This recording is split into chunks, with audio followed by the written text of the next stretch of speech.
कडक कारवाई आम्ही त्या ठिकाणी करू। पण निश्चित नाशिककरांना मी पुन्हा आश्वासित करेल की आठवडाभरामध्ये सगळ्या खड्ड्यांचा प्रश्न जवळपास बरोबर आहे हा आम्ही त्या ठिकाणी संपवू। मात्र नाशिककरांचे जीव जात आहे, नाशिककरांचा जीव एका बाजूला दंड एका बाजूला आहे, मात्र पैसे किंवा दंड वसूल पण जीव प्रत्यक्षात नाशिककरांना मिळणार नाही। आता फिरून फिरून प्रश्न तिथेच येतो त्या ठिकाणी। म्हणून मी सांगितलं की उद्या परवापासून मी स्वतः नाशिकमध्ये थांबणार आहे। कामाचा दर्जा सुद्धा मी बघणार आहे, किती गतीने काम चाललं हे सुद्धा बघणार आहे।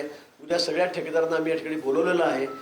जीवाची किंमत कोणी देऊ शकत नाही, ती कोटी देऊ शकत नाही हे आपल्या सर्वांना माहीत आहे। पण आता शेवटी कामही करून घ्यायचे आहेत आपल्याला आणि अतिशय वेगात अतिशय क्वालिटीची कामं हे आपण त्या ठिकाणी करून घेऊ।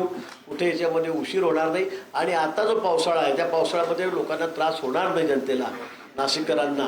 त्या संदर्भामध्ये जे जे काही करायचं असेल ते आपण आठवडाभरामध्ये करून त्या ठिकाणी संपवू।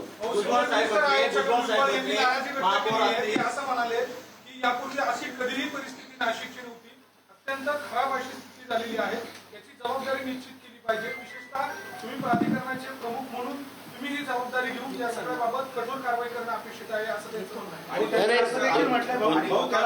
बघू नका असं छगन भुजबळ यांनी थेट तुमचं नाव म्हटलंय की मंत्री गिरीश महाजन यांनी यामध्ये लक्ष घालायची गरज आहे। ते बरोबर आहे, जबाबदारी माझीच आहे। मी कुंभमेळा मंत्री आहे आणि आपण एक बघितलं असेल की एवढ्या मोठ्या प्रमाणामध्ये कामं नाशिकमध्ये कधी झाली होती का?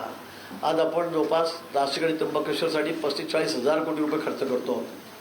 मी वारंवार सांगितलं की मी आधी सुरुवातीला सांगितलं की नाशिककरांची मी दिलगिरी व्यक्त करतो, माफी मागतो की 4-6 महिने आपल्याला त्रास होणार आहे हे मी वारंवार प्रत्येक सभेमध्ये या ठिकाणी सांगितलं। ही वस्तुस्थिती आहे, ही वस्तुस्थिती आहे।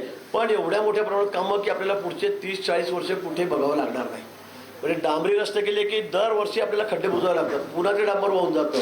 आपण त्यावेळेला शेकडो कोटी खर्च करतो पण त्याचा उपयोग काही होत नाही, कारण इथे पाऊसही जास्त पडतो। डांबरी रस्ते कसे टिकतात याची आपल्याला कल्पना आहे। त्यामुळे मला असं वाटतं की एकदा कॉन्क्रीट रस्ते झाले, व्हाईट टॉपिंग झाले तर आपल्याला पुढचे 25-30 वर्ष त्याच्यावर खड्डा सुद्धा पडणार नाही।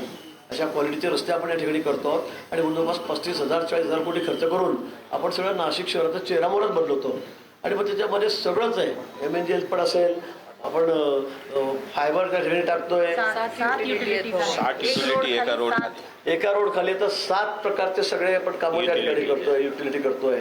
मग STP पासून असेल, पाण्यापासून असेल, गॅसपासून असेल, सगळेच प्रकारचे।